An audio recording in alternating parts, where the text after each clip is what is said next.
સંચાલનના સિદ્ધાંતો તેના સ્વરૂપ વિશે આપણે અત્યારે સમજવાનું છે. તો સંચાલનના સિદ્ધાંતો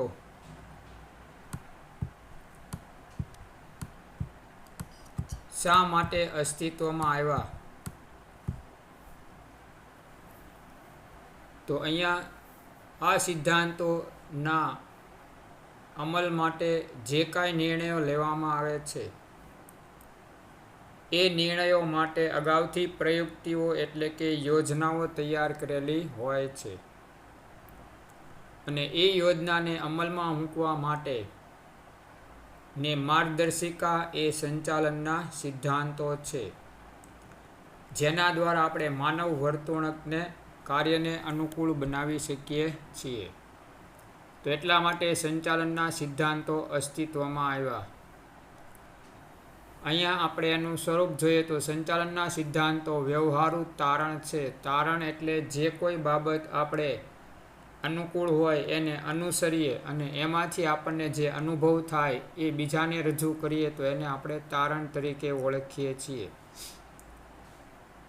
અહીંયા આ સિદ્ધાંતો આપણે આગળ જોઈ ગયા ત્યારે કીધું હતું કે વિધાન પણ પૂછે છે કે સંચાલનના સિદ્ધાંતો એ જડ નહીં પરંતુ પરિવર્તનશીલ છે, કારણ કે આ સિદ્ધાંતો વ્યવહારુ હોવાથી જુદા જુદા વ્યક્તિને જે અનુભવો થાય એ અનુભવો ઉપરથી એ લોકો એનો નિચોડ રજૂ કરે છે.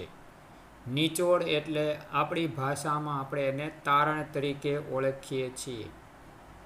બરાબર. કોઈ વાહન અકસ્માતોની સંખ્યા વધે તો જુદા જુદા નિષ્ણાતો એ માટેના કારણ રજૂ કરે કે રસ્તાઓ ખરાબ છે, બમ્પ વ્યવસ્થિત મૂકવામાં આવ્યા નથી, વાહનોની ઝડપ જરૂર કરતાં વધુ જણાય છે, અથવા ડ્રાઈવરો કેફી પીણું પીને કદાચ વાહન ચલાવતા હોય. આવા અનેક તારણો રજૂ કરવામાં આવે છે. કેટલીક વાર ડ્રાઇવિંગ લાયસન્સ હોતા નથી. જે લોકો એ માન્યતા પ્રાપ્ત લાયસન્સ પ્રાપ્ત ન કરે અને હેવી વાહનો ચલાવવા ન મળવા જોઈએ, એની બદલે એ લોકો હેવી વાહન લઈને નીકળ્યા હોય છે. તો આમ આવા અનેક તારણો રજૂ કરવામાં આવે છે અને જેમ જેમ સમય બદલાતો જાય એમ એ તારણોમાં પરિવર્તન આવતું જાય. સિંગલ ટ્રેપ રસ્તા હતા ત્યાં સુધી તો આ બધું આપણું હાલી ભક્તિ કે આમ છે ને તેમ છે. હવે તો 4 લેન 6 લેન થઈ ગયા એટલે પરિસ્થિતિ શું થઈ ગઈ કે ભાઈ 4 લેન અને 6 લેન થઈ ગયા તો હવે તો વાહનો જુદી જુદી દિશામાં આવતા હોય, સામે ભટકાવાનો કે અકસ્માતનો કોઈ ભય રહેતો નથી. તો એવા સમયે અહીંયા આપણે આ સિદ્ધાંતોને આપણે આપણી રીતે હવે ફરીથી પાછા રજૂ કરવા પડે નવેસરથી. તો એટલા માટે કહેવાય કે સંચાલનના સિદ્ધાંતો એક તારણ સ્વરૂપે રજૂ કરવામાં આવશે.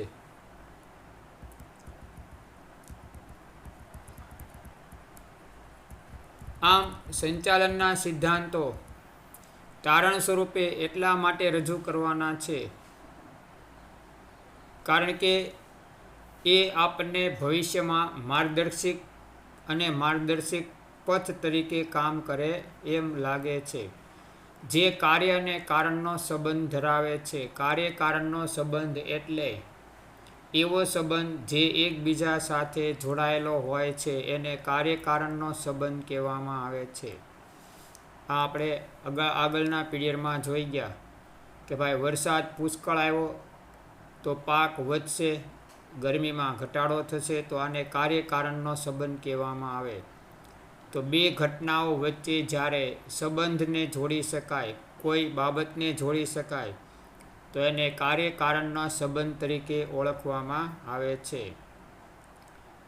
અહીંયા આ બાબત સંપૂર્ણપણે સત્ય નથી, નિષ્ણાતો એમ કહે છે, કારણ કે એમાં પણ અપવાદનો નિયમ છે. અપવાદ એટલા માટે છે કે કોઈને કોઈ બાબતમાં ફાયદા અને મર્યાદા હોય એમ આમાં પણ સત્ય અને અસત્ય એટલે અપવાદ એમાં હોઈ શકે છે. સંચાલનના સિદ્ધાંતોની ઉપયુક્ત ચર્ચા પરથી તેના સ્વરૂપ અંગે નીચેના મુદ્દાઓ તારવી શકાશે. તો આમાં આપણે પહેલી બાબત જોઈએ સાર્વત્રિક સ્વીકૃતિ. સંચાલનના સિદ્ધાંતો ક્યાં અમલમાં લેવાય? તો કે માનવી જ્યાં જ્યાં સમૂહમાં કાર્ય કરે છે, બરાબર, એવા ધંધાકીય એકમોમાં એને લાગુ પાડી શકાય. કારણ કે સંચાલન પ્રક્રિયા તે સામૂહિક પ્રક્રિયા છે. જો એકલ દોકલ વ્યક્તિ કામ કરતી હોય ત્યારે સંચાલનની કોઈ જરૂરિયાત રહેતી નથી. આથી જ સંચાલનના સિદ્ધાંતો જ્યાં જ્યાં માનવી સમૂહમાં કાર્ય કરે છે ત્યાં જ ઉપયોગમાં લેવાય. એકાદ વ્યક્તિ કાર્ય કરતો હોય ત્યાં આ સિદ્ધાંતોનો ઉપયોગ થતો નથી. તો આમ અહીંયા કહી શકાય કે જ્યાં જ્યાં સામૂહિક માનવીય પ્રયત્નોની જરૂરિયાત છે ત્યાં આ સિદ્ધાંતોની આવશ્યકતા રહે છે. જોકે ધંધાકીય એકમના પ્રકાર, સ્વરૂપ, પ્રવૃત્તિ અને કદ મુજબ સંચાલનના બધા જ સિદ્ધાંતો લાગુ પાડવાની માત્રામાં ફેરફાર હોય છે. આ સિદ્ધાંતો એકમના પ્રકાર, સ્વરૂપ અને પ્રવૃત્તિ તેમજ કદ અનુસાર સિદ્ધાંત એને લાગુ પાડવામાં આવે છે. તો ધંધા કયા પ્રકારનો છે? ઉદ્યોગ છે, વેપાર છે, સહાયક સેવાઓનો પ્રકાર છે, તો એને આધારે લાગુ પાડી શકાય. ધંધાકીય એકમનું સ્વરૂપ કેવું છે? નાના કદનું છે. પ્રવૃત્તિ કેવી છે? ઉત્પાદનની છે, વિતરણની છે, ઉત્પાદન વિતરણ બંનેની છે. અને કદ આપણે જોઈ ગયા કે ભાઈ નાના કદનું એકમ છે, ગૃહ ઉદ્યોગ છે, મધ્યમ કદનો કે મોટા કદનો ઉદ્યોગ છે. તો આમ સંચાલનના બધા સિદ્ધાંતો આ બધી બાબતોને ધ્યાનમાં લઈને લાગુ પાડી શકાય અને એમાં જરૂરી ફેરફાર કરી શકાય છે. પરંતુ મોટાભાગના ધંધાકીય એકમોમાં સંચાલનના સિદ્ધાંતો લાગુ પાડી શકાય છે. તેથી સંચાલનના સિદ્ધાંતો સર્વવ્યાપક કે સાર્વત્રિક ગણાય છે. જ્યાં જ્યાં માનવી સમૂહમાં કામ કરે, ભલે 5-10 જણા હોય તો પણ આજે ત્યાં સમૂહ કાર્ય થયું એટલે એના સિદ્ધાંતો લાગુ પાડી શકાશે. પણ એકાદ બે વ્યક્તિ કે 3-4 વ્યક્તિ કામ કરતા હોય તો એ મોટો સમૂહ નથી, કદ નાનું છે, ગૃહ ઉદ્યોગ હોઈ શકે. તો એ સિદ્ધાંત લાગુ પાડાય તો એને આંશિક રીતે અનુસરવા પડે, સંપૂર્ણ રીતે એને અનુસરી શકીએ નહીં. કારણ કે અહીં પ્રવૃત્તિનું કદ નાનું છે, ધંધાનું કદ નાનું છે. મર્યાદિત માનવ શક્તિને આપણે નિયંત્રિત કરવાની છે, બરાબર. એટલા માટે થઈને આ સિદ્ધાંતો પણ મર્યાદિત પ્રમાણમાં લાગુ કરી શકાશે. બીજું, પરિવર્તનશીલ. સંચાલનના સિદ્ધાંતો એ જડ તારણ નથી પરંતુ પરિવર્તનશીલ છે. અગાઉ પણ કીધું હતું કે ભાઈ આ વિધાન પૂછાશે. સંચાલકને જ્યારે અને જેવી પરિસ્થિતિમાં જરૂર જણાય ત્યાં તેમાં પરિવર્તનને અવકાશ છે, બરાબર. અત્યારે લોકડાઉન પૂરું થયું પછી આ લોકોએ ધીમે ધીમે કર્મચારીઓ વારે જે પહેલાં જડ વલણ હતું એ હવે ઘટાડ્યું. કારણ કે કારીગરો મળવા મુશ્કેલ થઈ ગયા હવે. કારણ કે મોટાભાગના કારીગરો પોતાના વતનમાં જતા રહ્યા. તો આ લોકોના વેપાર ધંધા શરૂ થયા કાયદેસર રીતે, પણ કારીગરોના અભાવે ઉત્પાદન શરૂ થઈ શક્યા નહીં. તો એ લોકોએ શું કર્યું? એ કારીગરોના ફોન નંબરને એવું હતું તો એ લોકોને ફોન કરીને માહિતી મોકલીને પરત બોલાવ્યા કે ભાઈ અમારા ખર્ચે અમે તમને બધાને ત્યાંથી અમે લઈ જઈએ, તમે અહીં આવો, અમે તમને 2 માસનો એડવાન્સ પગાર આપશું, પગાર વધારો આપશું, બાકીની સવલતો આપશું, પણ તમે પરત આવી જાઓ. તો એને કારણે શ્રમિકો હવે ધીમે ધીમે વતનથી પાછા કામે આવવા લાગ્યા છે.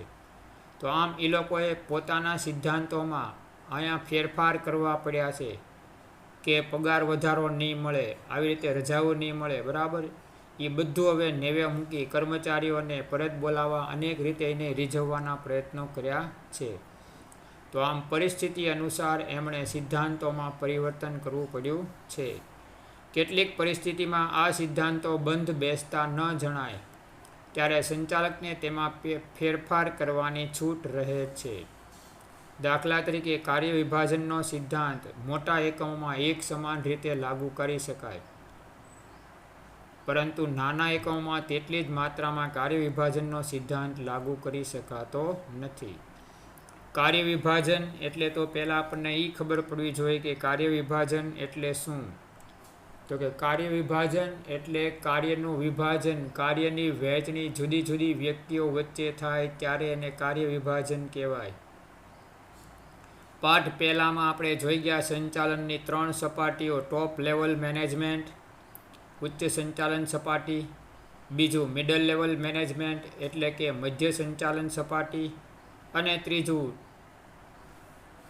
ટોપ લેવલ, મિડલ લેવલ અને બોટમ લેવલ એટલે કે તળ સંચાલન સપાટી. આમ 3 ભાગમાં આપણે સંચાલનની બાબતને વહેંચણી કરી, એના માળખાને વહેંચ્યું.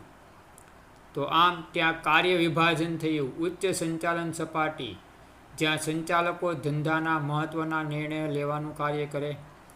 મધ્ય સંચાલન સપાટી, સંચાલકોએ આપેલા આદેશો અને સૂચનોનું પાલન તળ સપાટી પાસે કરાવવાનું કાર્ય કરશે. તો આ રીતે અહીંયા કાર્ય વિભાજન થઈ શક્યું, કારણ કે એકમનું કદ મોટું છે માટે. બરાબર. બાકી સામાન્ય નાના એકમ હોય, બરફના કારખાના, નાના પ્લાસ્ટિકના, બરાબર, દોરી વણવાના કારખાના હોય, તો એમાં કાર્ય વિભાજન મોટા પ્રમાણમાં થતું નથી. માત્ર 2-3 કારીગરો હોય તો એમની વચ્ચે તો કાર્ય ઓટોમેટિક વેચાઈ જાય, કારણ કે પાળી પ્રમાણે આવતા હોય અને એકને એક કાર્ય કરતા હોય.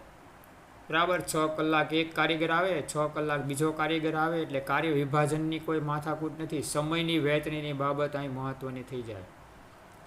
પણ જ્યાં મોટા એકમો છે, બરાબર, ટાટા, બિરલા, રિલાયન્સ જેવા મોટા એકમો છે, તો એવા એકમોમાં હજારો કારીગરો, કર્મચારીઓ કાર્ય કરતા હોય, તો એમને એમની લાયકાત અનુસાર, આવડત જ્ઞાન અનુસાર એ લોકોને કાર્યની વહેંચણી કરવી પડે.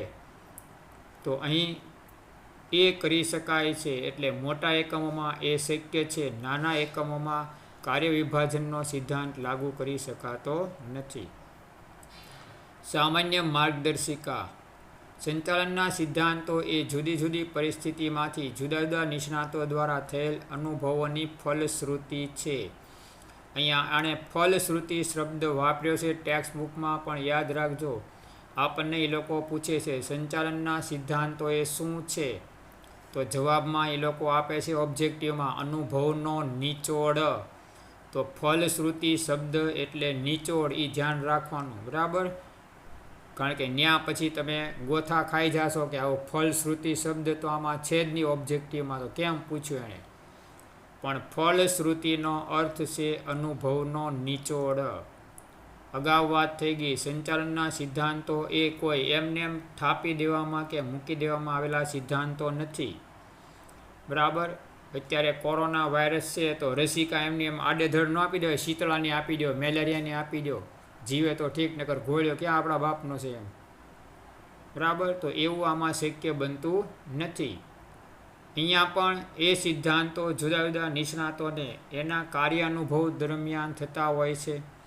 કે કામદારો હડતાલ પાડે તો એની પરિસ્થિતિ જાણો, કઈ માગણી છે, એ માગણી કેવી રીતે પૂર્ણ કરવી. બરાબર. ખોટી માગણી હોય તો કેવી રીતે એને સમજાવવા. તો આ બધી બાબતો એ લોકોને અનુભવ થયેલા હોય છે, અને એ અનુભવ દ્વારા એ લોકો આવા સિદ્ધાંતો બહાર પાડે છે કે ભાઈ અમે આ પરિસ્થિતિમાંથી પસાર થઈ ગયા અને આવી રીતે એમાં સમાધાન થયું હતું. તો આમ એ લોકોને જે અનુભવો થયા એ રજૂ કરેલા તારણો છે, નિચોડ છે, ફલશ્રુતિ છે. ધંધાકીય એકમનું સંચાલન કરતી વખતે એકમમાં વિષમ અને જટિલ સમસ્યાઓ આવતી હોય છે. કોઈ પણ ધંધામાં કામ કરવાની શરૂઆત થાય એટલે સમસ્યા વિના ધંધો અસ્તિત્વમાં આવે જ નહીં. સામાન્ય કોઈ વાહન લઈને ફરીએ તો વાહન જ્યાં સુધી જિંદગીભર હલાવીએ ત્યાં સુધી એમાં પંચર જ ન પડે એવું બનવાનું નથી. અનેક બીજી સમસ્યાઓ આવીને ઊભી રહેશે વાહનમાં. એમ ધંધો તો અનેક માનવ જૂથને સાથે લઈને દોડતી પ્રવૃત્તિ છે. બરાબર. એટલે ધંધામાં જ્યાં જ્યાં માનવી સમૂહમાં કામ કરે ત્યાં કોઈને કોઈ માનવ સ્વરૂપે એ લોકોને મુશ્કેલી ઉદ્ભવવાની જ છે. કર્મચારીના વેતનની સમસ્યા, કાર્યના સંતોષની સમસ્યા, કાચા માલની સમસ્યા, બળતણની સમસ્યા, વાહન વ્યવહારની સમસ્યા. બરાબર. તો આવી અનેક સમસ્યાઓનો એણે સામનો કરવાનો રહેતો હોય છે. અને આ સમસ્યાઓનું સ્વરૂપ એકમ અનુસાર જુદું જુદું હોય છે. નાના એકમમાં કર્મચારી ઓછા હોય તો સમસ્યા ઓછી. મોટા એકમમાં સમસ્યા વધુ, કારણ કે કર્મચારીનું પ્રમાણ વધુ છે, જે દરેક પરિસ્થિતિમાં દરેક એકમ માટે એક સરખું પરિણામ આપી શકે નહીં. મોટા એકમો જે રીતે પ્રશ્નનો ઉકેલ લાવે એ રીતે નાના એકમો પ્રશ્નનો ઉકેલ લાવી શકે નહીં, કારણ કે ત્યાં તો ઓછો માનવ સમૂહ છે. બરાબર. ઓલા લોકો તો આંશિક વેતન વધારો મોટા એકમો આપી શકે, કારણ કે એની આવક વધુ છે. પણ કામદારો વેતન માટે હડતાલ પાડે નાના એકમમાં, તો એની તો આવક મર્યાદિત છે, તો એ લોકો આંશિક વેતન વધારો પણ આપી શકવાના નથી. તો એ રીતે એમની સાથે અહીંયા આપણે સમાધાનકારી વલણ લઈ શકીએ નહીં. તો આમ એકમોના કદ આધારે, એની પ્રવૃત્તિને આધારે આ સિદ્ધાંત અમલમાં મૂકી અને પરિસ્થિતિને એક સરખી રીતે જોયાને બદલે એકમની પ્રવૃત્તિ કદને આધારે જોઈ અને એનું સમાધાન લાવવું જોઈએ. તેથી સંચાલનના સિદ્ધાંતોને દરેક એકમ માટે ચુસ્ત રીતે લાગુ પાડી શકાય નહીં. બરાબર. જુદા જુદા એકમોમાં જુદી જુદી સમસ્યા છે, કદ જુદા જુદા છે, માનવ સમૂહ જુદો જુદો છે, એટલે દરેક એકમો માટે આ સિદ્ધાંતો ચુસ્ત રીતે લાગુ પાડી શકાતા નથી. તૈયાર વસ્ત્રો લેવા જઈએ તો નામ તૈયાર વસ્ત્ર છે, પણ બધાની હાઇટ બોડી પ્રમાણે આપણને માપ લઈને વસ્ત્રો આપે છે. એમને એમ પડીકું પકડાવી ન દે કે આ પેન્ટ શર્ટ તૈયાર છે, લ્યો લઈ જાઓ તમારી માટેના. બરાબર. આપણે પણ એને પહેલાં ચેક કરીએ છીએ કે આપણા હાઇટ બોડી અનુસાર છે કે નહીં, કમરમાં બરાબર આવશે કે નહીં, બરાબર, લંબાઈ બરાબર છે કે નહીં. આ બધી વસ્તુઓને આપણે તપાસીએ છીએ અને પછી ખરીદી કરીએ. એમ સંચાલનના સિદ્ધાંતોમાં પણ એકમનું કદ કેવડું છે, પ્રવૃત્તિ કેવી છે, માનવ સમૂહ કેવો છે, ઉત્પાદન ક્ષમતા કેટલી છે, તો આ બધાને ધ્યાનમાં લઈને એ નિયમ લાગુ પાડી શકાય. એટલે જુદા જુદા એકમોમાં આ બધી બાબતો જુદી જુદી હોય તો આ સિદ્ધાંતો બધાને એક સરખી રીતે લાગુ પાડી શકાતા નથી. પરંતુ સિદ્ધાંતોનો માત્ર એક માર્ગદર્શિકા તરીકે સાનુકૂળ પરિસ્થિતિમાં ઉપયોગ કરી ઈચ્છિત પરિણામો મેળવી શકાય છે. કે ભાઈ આ એકમે કામદારની હડતાલ આવી રીતે નિવારી, આરો કે કાચા માલનો પ્રશ્ન આવી રીતે નિવાર્યો, તો એને આધારે આપણે કહી શકીએ કે ભાઈ આણે આવી રીતે પ્રશ્ન ઉકેલ્યા, તો આપણે થોડો ઘણો પ્રયત્ન એમાં કરીએ અને જો સફળતા મળી જાય તો આપણો પણ પ્રશ્ન ઉકેલી શકે છે. તો આ રીતે અહીંયા કહી શકીએ કે ઈચ્છિત પરિણામો મેળવી શકાય, કારણ આપણે એ પરિસ્થિતિને અનુસર્યા અને આપણને જો સાનુકૂળતા આવી તો આપણા પ્રશ્નોનું નિવારણ આપોઆપ આવી જતું હોય છે. બરાબર. કોઈ દાખલો ભૂલી ગયા હોય ને કોઈ વિદ્યાર્થી બીજા મિત્રને શીખવાડતો હોય, આપણે શાંતિથી ધ્યાનથી સાંભળીએ અને જોઈએ તો જ્યાં આપણી ભૂલ આવી હોય ત્યાં એણે રજૂઆત કરી તો આપણે આપણી ભૂલ સમજાઈ ગઈ, તો તરત આપણને દાખલો આવડી જશે. બરાબર. એમ અહીંયા પણ જ્યાં એકમમાં આવી સમસ્યા ઊભી થઈ તો બીજા એકમોએ એને કેવી રીતે નિવારવી એની માહિતી મેળવી, એમાંથી થોડું ઘણું એ લોકો એનો ઉપયોગ કરશે એ પરિણામનો, અને જો એને સફળતા મળશે તો એ લોકો એમાં પૂરેપૂરી રીતે સફળ થયા એમ ગણાશે. તો આમ એને કહેવાય સામાન્ય માર્ગદર્શિકા છે, માનવ વર્તણૂક પર આધારિત. હવે એક ધ્યાન રાખો, સંચાલનમાં માનવી કેન્દ્ર સ્થાને છે, કારણ કે માનવ વિના સંચાલન શક્ય નથી. આપણે આગળ જોઈ ગયા કે સમગ્ર પ્રાણી સૃષ્ટિમાં, બરાબર, કરોડો યોનિની અંદર કરોડો જીવજંતુઓ, પશુ પક્ષીઓ, પ્રાણીઓની અંદર એકમાત્ર પ્રાણી એક માનવ જ એવું છે જેને ઈશ્વરે સમગ્ર પ્રાણી જગતમાં સૌથી વધારે બુદ્ધિ આપી છે, અને એના દ્વારા તે તમામ કાર્યો આજે સફળતાપૂર્વક, આવા મોટા મોટા પુલ, મોટા યંત્રો, બરાબર, હવાઈ જહાજો, અવકાશયાન, આ બધું એની બુદ્ધિશક્તિને આધારિત છે. મોટી મોટી 70-80 માળની બિલ્ડિંગો, બરાબર, એમાં વગર દાદરાએ ચડી જતી લિફ્ટો, યાંત્રિક દાદરાઓ આવી ગયા, તો આ બધું માનવીની બુદ્ધિશક્તિને આધીન છે. એટલે જ તે કહેવાય ને, સંચાલનના સમગ્ર કેન્દ્રમાં માનવી મહત્ત્વનો છે, કારણ કે માનવીને આગળથી કામ લે છે અને એમની પાસે પ્રયત્નો કરાવી અને ધ્યેય સિદ્ધિ મેળવે છે. એટલે સંચાલનના સિદ્ધાંતો માનવ વર્તણૂક પર આધારિત છે. તો સંચાલનમાં માનવ કેન્દ્ર સ્થાને હોવાથી સંચાલનના સિદ્ધાંતો એ માનવ વર્તણૂક પર મોટી અસર જન્માવે છે. બરાબર. માનવ વર્તણૂકમાં ફેરફાર થાય તો ધંધાને લાભ થાય કે નુકસાન થાય એવી શક્યતા રહે. સિદ્ધાંતોનો અમલ કર્યા પછી કોની ઉપર એની કેવી અસર થઈ એનું નિરીક્ષણ કરવું પડે અને માનવ વર્તણૂકમાં આ સિદ્ધાંતોના અમલ પછી કેવા ફેરફારો આવ્યા છે એની પણ માહિતી મેળવતા રહેવું પડે છે. બરાબર. માનો કે કડક નિયમ બનાવવામાં આવ્યો કે એટલા વાગે કર્મચારીએ એકમના ગેટની અંદર પ્રવેશ મેળવી લેવો. દરેક કર્મચારીએ પોતાનું આઈ કાર્ડ ગળામાં ધારણ કરવાનું એકમની અંદર આવે ત્યારે, તો આવા નિયમ બનાવ્યા. હવે કર્મચારીઓ જો એને ફોલો કરે, અનુસરે અને બધાય કોઈ પણ વિરોધ વિના એનું પાલન કરવા માંડે તો આપણો આ સિદ્ધાંત સફળ થયો એમ માનવાનું. પણ કેટલાક વિરોધ કરે, કોકવાર ઉતાવળમાં ઘરેથી નીકળ્યા અને ભૂલાઈ ગયું લે, તો હવે તો એકમવાળાએ કીધું હોય કે ભાઈ તો તમારે આજે રજા, ઘરે જવાનું. તો પરિસ્થિતિ એવી થાય, કામદારો પછી એનો જો બધા સંપીને વિરોધ કરે તો આપણે એમાં ઢીલ આપવી પડે છે. તો આમ આ સિદ્ધાંતો માનવ વર્તણૂક પર મોટી અસર જન્માવે છે. સંચાલનના સિદ્ધાંતોને માનવ વર્તણૂક સાથે સીધો સંબંધ છે, કારણ કે માનવ વર્તણૂકને સાનુકૂળ બનાવવા માટે જ આ સિદ્ધાંતો ઘડવામાં આવે છે. કર્મચારીઓને અહીંયા આપણે એના ઓળખપત્ર વિશે સમજાવવું પડે કે ભાઈ આઈ કાર્ડ ફરજિયાત એટલે છે કે આપણા એકમની અંદર તમારી સિવાય કોઈ ગેર વ્યક્તિ આવે નહીં અને તમારા કાર્યમાં ખલેલ પાડે નહીં અથવા તો એકમને હાનિ ન પહોંચાડે. બરાબર. એટલા માટે આપણે આઈ કાર્ડ રાખ્યું છે. અમસ્તું આઈ કાર્ડ રાખ્યું નથી કે તમને હેરાન કરવા માટેનો કોઈ એકમનો ઈરાદો નથી. તો કામદારો ધીમે ધીમે આ વાતને સમજશે અને ત્યાર પછી એને અનુકૂળ થતા જશે, તો આ વિરોધ એનો શમી જશે. બરાબર. તો આમ આ સિદ્ધાંતો આપણે માનવ વર્તનને સાનુકૂળ બનાવવા માટે જ સ્વીકારીએ છીએ અને અમલમાં મૂકીએ છીએ. અને માનવ વર્તણૂક એ મનોવૈજ્ઞાનિક બાબત છે. મનોવૈજ્ઞાનિક બાબત શા માટે? તો કે બધા માણસોની બુદ્ધિ ક્ષમતા સમાન હોતી નથી. કોઈ વધુ બુદ્ધિશાળી, કોઈ ઓછો બુદ્ધિશાળી, કોઈ સામાન્ય પ્રકૃતિનો, કોઈ ક્રોધી, કોઈ જિદ્દી. આમ બધાની પ્રકૃતિઓ જુદી જુદી છે, માનસિકતા જુદી જુદી છે અને બધાને એક સાથે એક નિયમમાં લેવા એ પણ મુશ્કેલ બાબત છે. એટલે એમાં ધૈર્યથી, સમજૂતીથી કામ લેવું પડે છે. બરાબર. અને એ બાબતને ધ્યાનમાં લઈને જો આગળ વધવામાં આવે તો ધાર્યું પરિણામ એકમ મેળવી શકે એમ છે.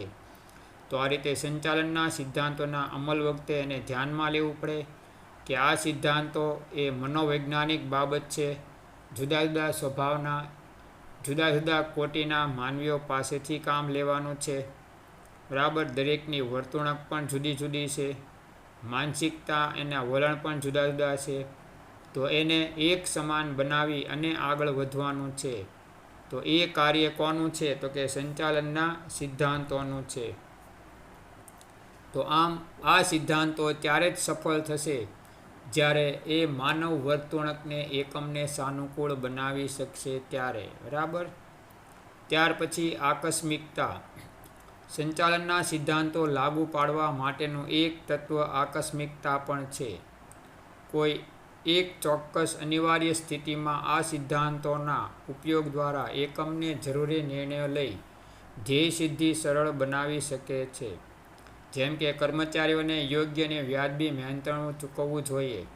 શું આ યોગ્ય અને વ્યાજબી છે? તે આકસ્મિકતા કે જરૂરિયાતને આધારે અસરકારકતા પરિબળોને ધ્યાને લઈ અને નક્કી કરવામાં આવે છે. હવે અહીંયા આપણે અત્યારે બધી જીઆઈડીસી ચિત્રા ઔદ્યોગિક વિસ્તાર થતો જાય છે. જુદા જુદા કામદારો જુદા જુદા એકમમાં કાર્ય કરતા હોય છે. પરિસ્થિતિ એવી થાય, બધા એકબીજાને જ્યારે મળે ત્યારે પોતાના વેતન વિશે પૂછે, ભાઈ તમને કેટલા આપે? ઓલો કે અમને આટલા, તો કે અમને આટલા. જો વેતનમાં ઝાઝી અસમાનતા હોય, કાર્યમાં તફાવત ઝાઝો ન હોય તો કામદારો આનો વિરોધ કરશે. એક એકમના કે જ્યાં ઓછું વેતન મળતું હોય એ કામદારો વિરોધ કરી અને આગલા કામદારોની વાત કરશે કે આ એકમમાં તો ભાઈ આ લોકો આટલું કામ કરે તો એને આટલા રૂપિયા આપે ને અમને તો ઓછા મળે છે. તો આવી પરિસ્થિતિની અંદર અહીંયા કામદારોના વિરોધને સમાવવા માટે આપણે એ લોકોને એમની માગણી અનુસારનું યોગ્ય અને વ્યાજબી મહેનતાણું ચૂકવવાનું શરૂ કરવું પડે. તો આ આકસ્મિકતા આવી ગઈ. કેમ તો કે આપણને ખબર નહોતી કે કામદારો આવી સરખામણી કરશે અને આવી રીતે વેતન વધારો અચિંતો માગશે. જો વેતન વધારો આનો આપવામાં નહીં આવે માગણી અનુસાર તો આપણા કામદારો અન્ય એકમમાં કામ છોડીને જતા રહે એવી શક્યતા વધી જાય અને આપણે નવા કામદારો મેળવવાની કસરતમાં પાછા લાગી જાય. બરાબર, એટલે સમય પણ બગડે, નાણાંનો પણ વ્યય થાય અને સામે ઉત્પાદનમાં ઘટ પણ આવી જતી હોય છે. બરાબર, તો આ રીતે આપણે આકસ્મિકતાને ધ્યાનમાં લઈ અને તરત જ નિર્ણય લેવો પડે છે. તો આને આપણે કહેશું સંચાલનના સિદ્ધાંતો એ આકસ્મિકતાવાળી બાબત છે. હવે અહીંયા આપણે એના સ્વરૂપ વિશે જોયું. હવે જોઈએ મહત્ત્વ. સંચાલનના સિદ્ધાંતો એ સંચાલકીય વર્તણૂકને દીર્ઘ દ્રષ્ટિ પૂરી પાડે છે તેમજ સંચાલન કાર્યને ખૂબ જ પ્રભાવિત કરે છે. સંચાલકો જે કાંઈ બાબત રજૂ કરે, બરાબર, એ દીર્ઘ દ્રષ્ટિથી એટલે કે પોતાની જે અનુભવ આવડતની પ્રક્રિયા છે, જે એમણે અનુભવ્યું છે એને આધારે એ લોકો આ બાબત રજૂ કરે અને એને કારણે બીજા વ્યક્તિ એને અનુસરે તો સંચાલન કાર્ય ખૂબ જ પ્રભાવિત થાય છે. આજે વિદ્યાર્થીઓને બીએડ કરવા મોકલવામાં આવે ત્યારે સ્કૂલની અંદર લેસન લેવા શું કામ મોકલવામાં આવે? કારણ કે એમને પ્રત્યક્ષ ક્લાસરૂમનો અનુભવ થાય કે વિદ્યાર્થીઓ સાથે કેવું વર્તન કરવાનું, એમના કયા પ્રશ્નો હોય છે, તમે એને કેવી રીતે ભણાવી શકશો. તો પીટીસીવાળા અને બીએડવાળા મિત્રોને આવી રીતે ક્લાસરૂમમાં ભણાવવા જવાનો તક આપવામાં આવે છે. બરાબર, એ પણ એમનો એક ભાગ હોય છે. તો આ રીતે અહીંયા એ લોકોને એના દ્વારા જે લોકોએ આ અનુભવ્યું છે કે ભાઈ અહીંયા વિદ્યાર્થીઓ ભણીને જાય પછી ક્લાસરૂમમાં કાચા પડે છે, બરાબર, વ્યવસ્થિત વર્તન કરી શકતા નથી, વ્યવસ્થિત સમજાવી શકતા નથી, એટલે પછી આ ગોઠવણ કરવામાં આવી કે છોકરાઓ એમાં ઘડાય, વિદ્યાર્થીઓ એમાં ઘડાય. તો આમ સંચાલનના કાર્યને પણ પ્રભાવિત કોણ કરે? તો કે જે લોકોએ અનુભવ મેળવ્યો એ પોતાના સિદ્ધાંતો રજૂ કરે અને જે લોકો એને અનુસરે છે તો એ લોકો પોતાના કાર્યને પ્રભાવિત કરી શકે, સારામાં સારું કાર્ય કરી શકશે. સંચાલકો ધ્યેય સિદ્ધિ માટે તેનો ઉપયોગ કરે છે. જો આપણે અનુભવને ધ્યાનમાં રાખીને આગળ વધીએ તો ચોક્કસ ધ્યેય સિદ્ધિ મળશે. કારણ કે આવતા પ્રશ્નોને આપણે તરત જ નિવારણ લાવી અને એમાંથી જે મોકળો માર્ગ મળ્યો એ અનુસર્યા એટલે હવે કોઈ રસ્તામાં કે અધવચ્ચે મુશ્કેલીઓ આવવાની શક્યતા રહેશે નહીં. તો આમ સંચાલકો ધ્યેય સિદ્ધિ માટે તેનો ઉપયોગ કરે છે. આ સિદ્ધાંતો સંચાલકોને નિર્ણય ઘડતર માટે દિશા સૂચન કરે છે. સંચાલકોએ જ્યારે નિર્ણય લેવા પડે ત્યારે એ લોકો અગાઉ જે કાંઈ નિયમો બહાર પડેલા, સિદ્ધાંતો બહાર પડેલા એને તરત યાદ કરશે કે ભાઈ આ લોકોએ આવી પરિસ્થિતિમાં આ રસ્તો કાઢ્યો તો આપણે શું કરવું.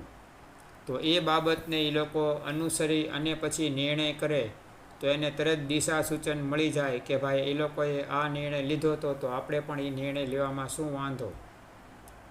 ને એ નિર્ણય લેવામાં આવે તો તરત એને સફળતા મળશે. બરાબર, તો આ રીતે આ સિદ્ધાંતો એ નિર્ણય ઘડતર માટે દિશા સૂચન કરે છે. આમ આ સંચાલનના સિદ્ધાંતો એ કોઈ પણ એકમ માટે ચાવીરૂપ ભૂમિકા ભજવે છે. ચાવીરૂપ ભૂમિકા એટલે મહત્ત્વની ભૂમિકા. જો આ સિદ્ધાંતોને વ્યવસ્થિત અનુસરવામાં આવે તો ધ્યેય સિદ્ધિ એ સરળ બનશે, મુશ્કેલીઓને તમે આરામથી પસાર કરી શકશો અને સંચાલકો પણ કોઈપણ જાતના વિઘ્ન વગર કર્મચારીઓ પાસેથી સાનુકૂળ પરિસ્થિતિમાં કામ લઈ શકશે. એટલે કર્મચારીઓના વિરોધને દબાવી શકશે. આવો કોઈ વિરોધ એમની વચ્ચે આવશે નહીં. કામદારોની હડતાલ, કામદારોની ફેરબદલી દર, આવી કોઈ મુશ્કેલીઓ પડશે નહીં. જે આપણે આગળ આવશે ફ્રેડરિક ટેલરના સિદ્ધાંતો એમાં જોશું કે એણે એવા સિદ્ધાંતો આપ્યા જેથી મુશ્કેલીઓ નિવારી શકાય છે.